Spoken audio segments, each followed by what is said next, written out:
పరిశుద్ధులు ప్రియులైన దేవుని పిల్లలందరికీ యేసుక్రీస్తు నామములో శుభవందనాలు తెలియజేసుకుంటా ఉన్నాను. నాకు బాగా చదవడం, రీడింగ్, అదే బుక్ రీడింగ్ అంటే చాలా ఇష్టము. అందులో నేను ఒక కథ నాకు జ్ఞాపకం వచ్చింది. అది చాలా చిన్న కథే, కానీ దాన్ని నేను బైబిల్ కనెక్ట్ చేసుకుంటూ ఆలోచించినప్పుడు నాకు చాలా అద్భుతంగా అనిపించి డైలీ డివోషన్లు ఎందుకు షేర్ చేసుకోకూడదు అనిపించింది.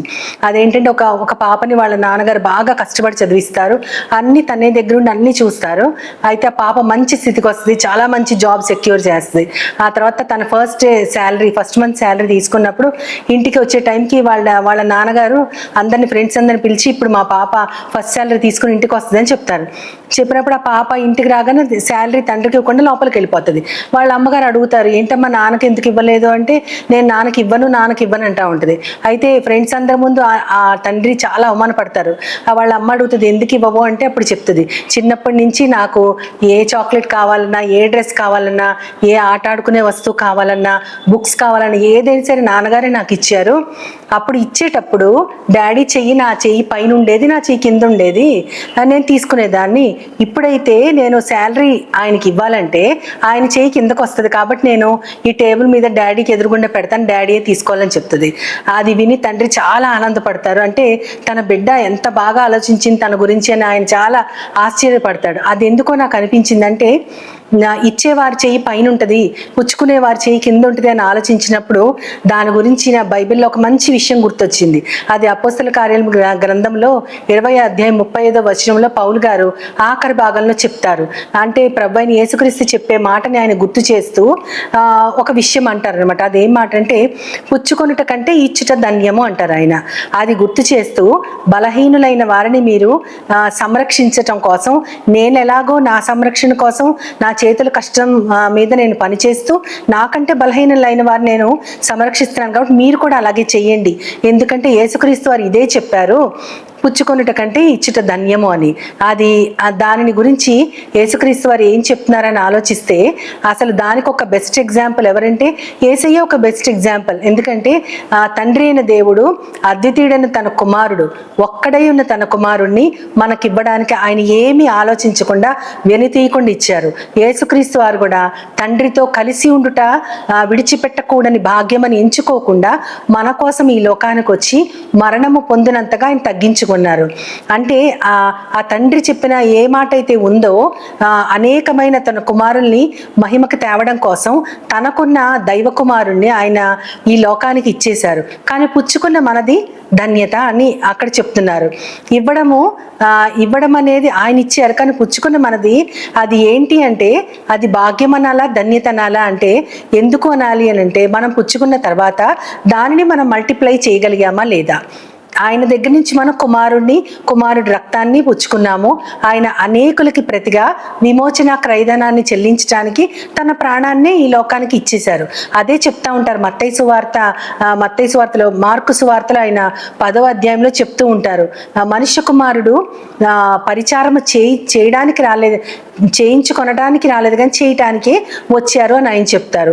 ప్లస్ తన ప్రాణాన్ని మనందరి కోసం పెట్టడానికి వచ్చారని చెప్తారు. కాబట్టి తన ప్రాణాన్ని ఇచ్చిన ఆ దేవుడు ఒక గోధుమ గింజగా ఒకసారి చెప్పబడుతుంది. ఒక చోట మనకి యేసుక్రీస్తు వారు అంటారు, గోధుమ గింజ ఒంటిగా ఉండిన ఎడల అది మేలు కాదు, అది భూమిలో పడి చావవలసినదే ఉంది, అది చనిపోయిన తర్వాతే అనేక పంటకి అది జన్మనిస్తుందని చెప్తా ఉంటారు.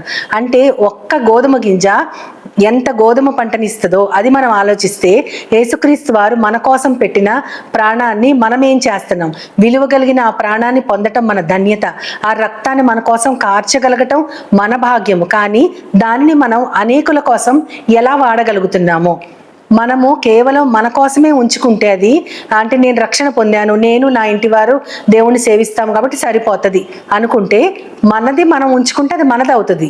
మనం ఏదైనా సరే ఇది నాది అని ఉంచుకుంటే మనది అవుతుంది. కానీ దాన్ని ఇతరులకి పంచివ్వటం, అది సువార్త అయినా, మనకు కలిగి ఉన్న ధన సమృద్ధి అయినా, వస్తు సమృద్ధి అయినా ఇతరులకు ఇవ్వడం మొదలు పెడితే వారి హృదయాలు సంతోషముతో నిండుతాయి. అదే విధంగా దేవుడు కూడా మన చేతుల్ని బ్లెస్ చేస్తారు. ఆయన giving hands are never empty అని అంటారు ఇంగ్లీష్లో. అంటే ఇచ్చే చేతులు ఎప్పుడు కూడా ఖాళీగా ఉండవు, అవి ఎప్పుడు ఇవ్వాలనే ఆశపడతా ఉంటాయి.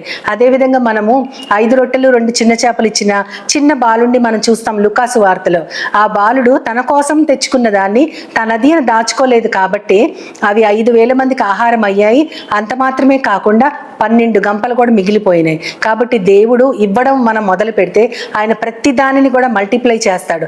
అంతేకాదు, ఆయన శిష్యుల్ని సేవకు పంపిస్తూ రోగులని స్వస్థపరచండి, బాగు చేయండి, ప్రతి వారిని బాగు చేయండి, దెయ్యాలని వెళ్ళగొట్టండి అని చెప్తూ ఆయనకు ఇంకో మాట అంటారు. ఏంటంటే మీరు ఉచితముగా పొందారు కనుక ఉచితముగానే ఇవ్వండి అని. ఇప్పుడున్న అనేక మంది సేవకుల్ని, పెద్ద పెద్ద సెలబ్రిటీ పాస్టర్స్ని మనం చూస్తున్నప్పుడు వారు ఉచితంగా ఇస్తున్నారా, నిజంగా ఆత్మ కలిగి ప్రార్థన చేస్తున్నారా అని ఆలోచిస్తే లేదనే సమాధానం చెప్పాల్సి వస్తుంది. దేవుని దగ్గర నుంచి పొందిన కృపావరాల్ని మనము మనుషుల యొక్క ఆత్మల మేలు కోసం దానిని ఖర్చు పెట్టగలిగితేనే ఉచితముగా దేవుని దగ్గర నుంచి పొందిన దాన్ని మనము ఉచితముగా ఇవ్వాలని యేసుక్రీస్తు వారు స్వయంగా చెప్తా ఉన్నారు. ఆ విధంగా పుచ్చుకున్న మనము దానిని ఇచ్చినప్పుడే మల్టీఫోల్డ్గా మనల్ని దేవుడు బ్లెస్ చేస్తాడు. దానిని మనం గుర్తుంచుకుంటూ మన జీవితం అంతా కూడా దేవుని దగ్గర నుంచి పొందిన దాన్ని అనేకమైన ఆత్మలని సంరక్షించుకోవడం కోసం ఆ భారం కలిగి మనం అందరం కూడా దేవుని పిల్లలుగా ఆ ఆత్మలని మనం మల్టీఫోల్డ్గా మనం దానిని హెచ్చించగలిగినట్లు దేవుడు మన మార్గాల మీద ఆయన వెలుగుని ప్రసరింప చేయటానికి మనమందరము కూడా ఇవ్వడము నేర్చుకోవడానికి మనందరినీ దేవునికి అప్పచెప్పుకుంటూ చిన్న ప్రార్థన చేద్దాం. ప్రేమ నమ్మకం గల నా ప్రియ పరలోకపు తండ్రి, మేము ఇంకొకసారి మీరు నీ యొక్క వాక్యం ద్వారా గుర్తు చేశారు ప్రభా. పుచ్చుకొనుట కంటే ఇచ్చుటే ధన్యమని చెప్పారు ప్రభా. నిజమే తండ్రి, నువ్వు నీ ఏకైక కుమారుణ్ణి మా కోసం ఇచ్చారు. ఆయన ఒక్కరే గోధుమ గింజగా చనిపోయి అనేక మంది ఆత్మలను సంరక్షించారు.